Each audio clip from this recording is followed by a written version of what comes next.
So students, in the last lecture we have discussed about interconnect design criteria. So today we will move ahead from that criteria and we will be discussing about the interconnect capacitances.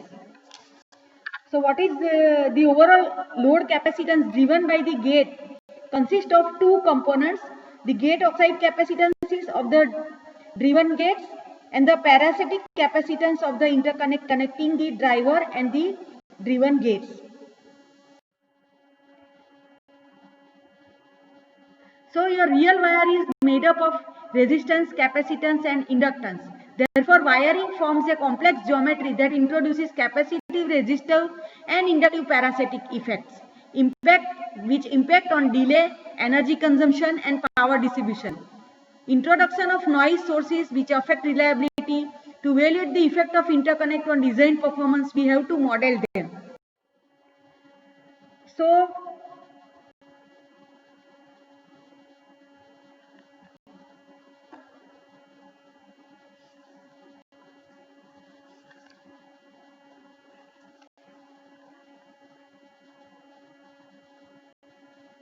now if you see the I told you about noise margin.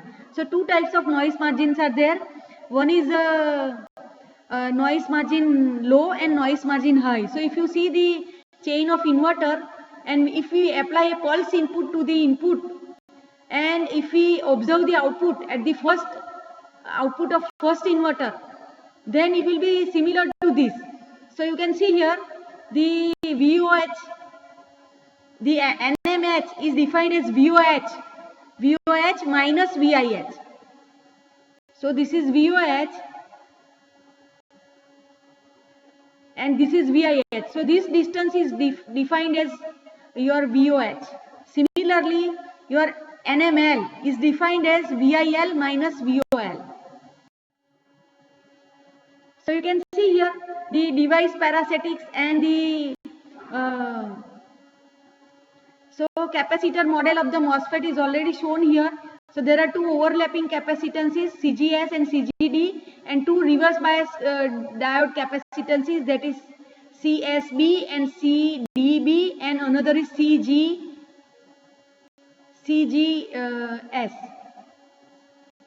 And the resistances are of the, you can say, drain diffusion area, source diffusion area and channel resistance area. So these are giving the resistances which are to be considered. So these all are together called parasitics. So now interconnect capacitance.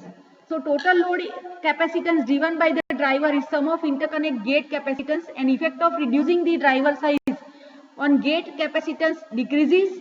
If we reduce the device size, then gate capacitance decreases and interconnect capacitance is increased. So interconnect capacitance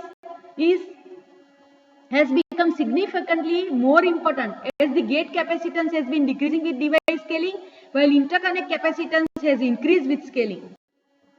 So component of interconnect capacitances are parallel plate capacitance, crossover capacitance and lateral capacitance, which are calculated using the formulas shown here. So these are the different types of capacitances.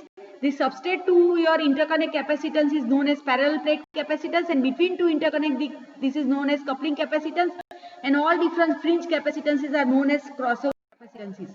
So here the overall capacitive effect is shown graphically. So you can see here this is the on x-axis they have shown interconnect width, and on y-axis they have measured the capacitance in terms of picofarad per centimeter. So you can see here this is parallel plate capacitance. So what happened to parallel plate capacitance? So with when we reduce the width of the interconnect, the parallel plate capacitance is decreasing. Not only that, the ground capacitance is also decreasing with the spacing between the interconnect. But the coupling capacitance is increasing with the, you can say, reduction in the spacing. So that is why total capacitance, if you see at this particular point middle, you can see it is giving minimum effect. So you should design your interconnect such that it shows the minimum capacitances, overall capacitances. So this is how capacitances can be extracted. So there is always a trade-off between accuracy of the capacitance extraction versus computational complexity. So empirical capacitances model is here. Wire capacitance rule of of thumb is like this. Modern processes have per unit length wiring capacitance is around 2 picofarad per centimeter, equal to 0.2 femtofarad per micron of the wire length. This is fairly accurate for wire width less than 2 micrometer.